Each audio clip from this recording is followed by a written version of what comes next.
Seigneur soit avec vous. Et avec votre esprit. Évangile de Jésus-Christ selon saint Luc. Gloire à toi, Seigneur.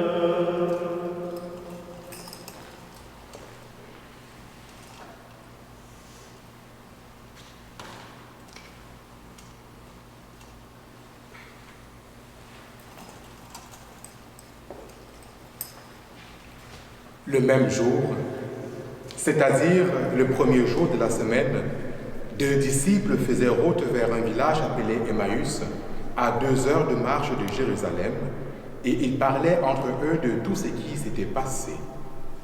Or, tandis qu'ils s'entretenaient et s'interrogeaient, Jésus lui-même s'approcha et il marchait avec eux. Mais leurs yeux étaient empêchés de le reconnaître. Jésus leur dit: « De quoi discutiez-vous en marchant ?» Alors ils s'arrêtèrent tout tristes.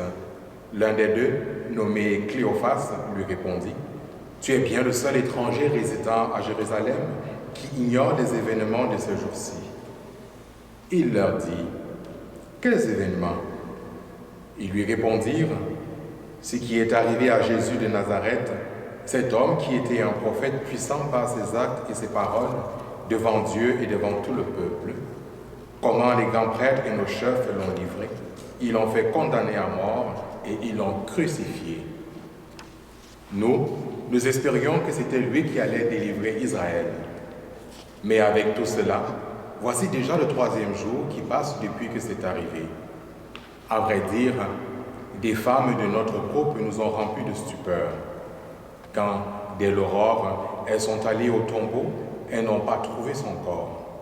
Elles sont venues nous dire qu'elles avaient même eu une vision des anges qui disaient qu'il est vivant. Quelques-uns de nos compagnons sont allés au tombeau et ils ont trouvé les choses comme les femmes l'avaient dit, mais lui, ils ne l'ont pas vu.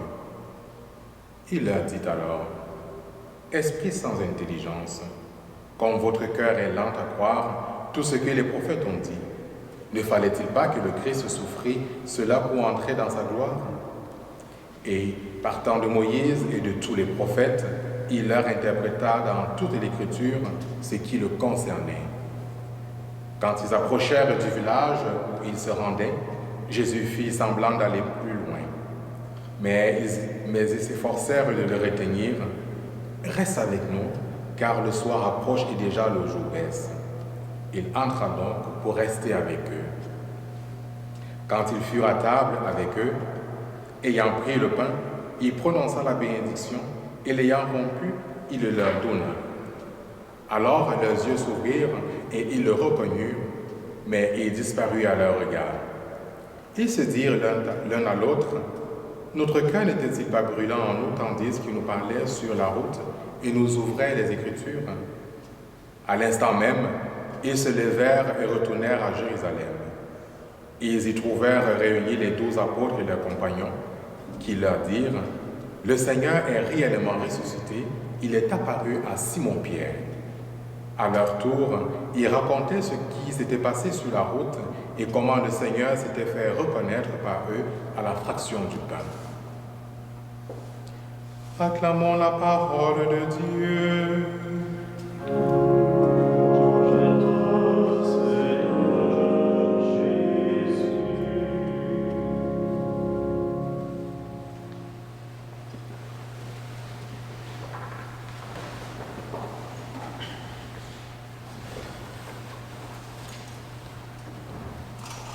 Chers frères et sœurs en Christ, bonsoir.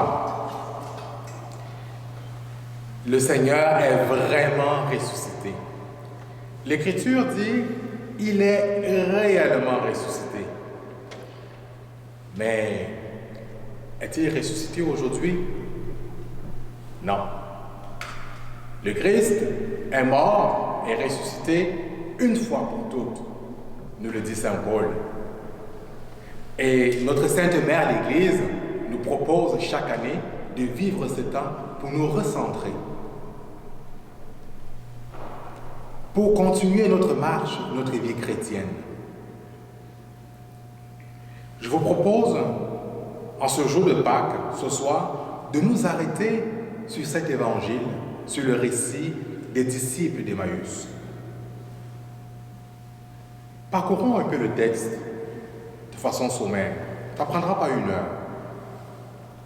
J'espère que vous êtes confortablement assis à la maison. 2 disciples faisaient route. Pas 1, mais 2. Faisaient route ensemble. Ils marchaient. Ils allaient d'un point A à un point B. Ils étaient en mouvement. Et l'Écriture nous dit, Jésus les rejoint. Il fait route avec eux. Jésus, quand il les rejoint, il ne leur dit pas, « Hey, stop, arrêtez-vous. Hey les gars, j'ai envie de vous parler. Hey les filles, je vais vous parler. » Non. Il fait route avec eux. Le Christ vient dans nos vies pour faire route avec nous, pour participer à notre quotidien, à nos actions. Si nous dormons, il dormira avec nous. Si nous prions, il priera avec nous.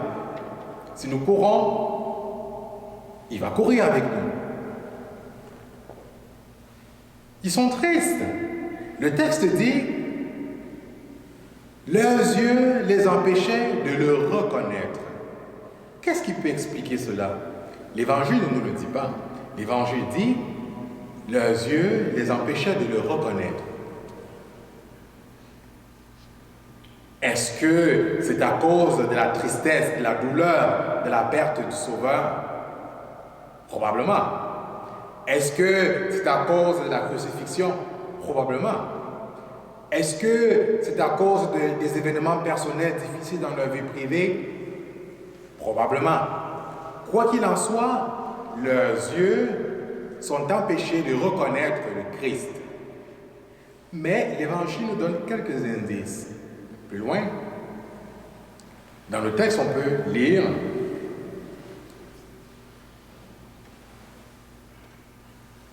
lorsque l'un des 2 dit à Jésus, nous espérions qu'il ait été celui qui venait délivrer, libérer Israël. Libérer Israël de quoi? Est-ce de la politique ou de l'occupation militaire romaine? Est-ce des calamités, des épidémies, des maladies, de la souffrance, de l'injustice? Qu'est-ce qu'ils espéraient? Quoi qu'il en soit, chers frères et sœurs, quelque chose ou plusieurs choses empêchent les disciples d'Emmaüs de reconnaître Jésus. Mais que fait le Christ? Le Christ qui fait route avec eux leur explique l'Écriture. Mais attention, il leur explique ce que dit l'Écriture à son sujet. Que votre cœur est lent à croire. Ne fallait-il pas qu'il souffrit sa passion et que le 3e jour il ressuscite entre les morts? Mais ils ne le reconnaissent pas. Mais plus loin dans le texte, on dit, ils diront, notre cœur n'était-il pas brûlant? Tandis qu'il nous expliquait l'Écriture. Mais jusque-là, ils ne le reconnaissent pas. Mais peut-être la douleur, peut-être le problème personnel qui les empêche de reconnaître Jésus ne les empêche pas de vivre des valeurs que Jésus leur a enseignées. Qu'est-ce qui se passe? Rendu à destination, Jésus fait semblant d'aller. Hey, reste avec nous car le soir approche. Le texte nous parle d'un étranger, parce que pour eux, ils ne connaissent pas le Christ. Il dit bien, Cléophas dit, hey, tu es donc le seul étranger à Jérusalem qui n'est pas au courant des événements qui sont produits. Donc, les 2 disciples retiennent un étranger, lui offrent un toit, lui offrent à manger, lui offrent à boire, au-delà de leurs préoccupations, au-delà de leur douleur, au-delà de ce qui les empêche de reconnaître Jésus. Ils n'ont pas oublié leurs valeurs, les valeurs que Jésus leur a enseignées. Arrive alors le grand moment, à table, où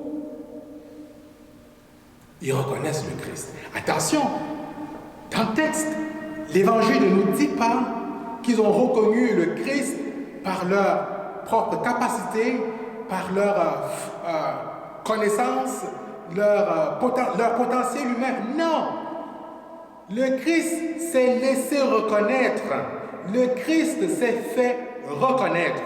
C'est le Christ qui a pris l'initiative de se laisser reconnaître à la fraction du pain. Ce qui est écrit dans le texte. L'Écriture ne nous dit pas « Ah, il est reconnu le Christ ». Non. Le Christ s'est fait reconnaître, s'est laissé reconnaître à la fraction du pain. C'est lui qui a l'initiative dans toute vie humaine. Au début du texte, on dit « Deux disciples font route ensemble ». Jésus vient à leur rencontre. C'est lui qui a l'initiative de venir faire route avec eux. C'est le Christ qui a l'initiative dans chacune de nos vies. C'est lui de son propre chef qui décide de s'incarner, de donner sa vie pour nous racheter. C'est lui qui a l'initiative d'emprunter le chemin du Golgotha. C'est lui qui a l'initiative de se laisser reconnaître. Même au-delà de nos souffrances, même lorsque la souffrance, la misère nous empêche de le reconnaître. C'est ce que nous vivons actuellement avec la pandémie. Avec la COVID-19, la peur, nous sommes terrorisés par un petit virus invisible qui décime des populations, qui tue nos frères et sœurs. Mais au cœur de cette souffrance, au cœur des guerres que nous connaissons, au cœur de toute la souffrance humaine, la famine, de tous les désastres, les catastrophes naturelles, le Christ a l'initiative. Il se laisse reconnaître. Pour cela, ça demande peut-être que, à l'exemple des disciples, nous nous arrêtions un moment pour le laisser nous réexpliquer l'Écriture. Que nous nous laissions imprégner par l'Écriture, que nous laissions notre cœur brûler à l'intérieur de lui-même. Eucharistique. Vous voyez, il y a là un peu une préfiguration de c'est quoi l'Église.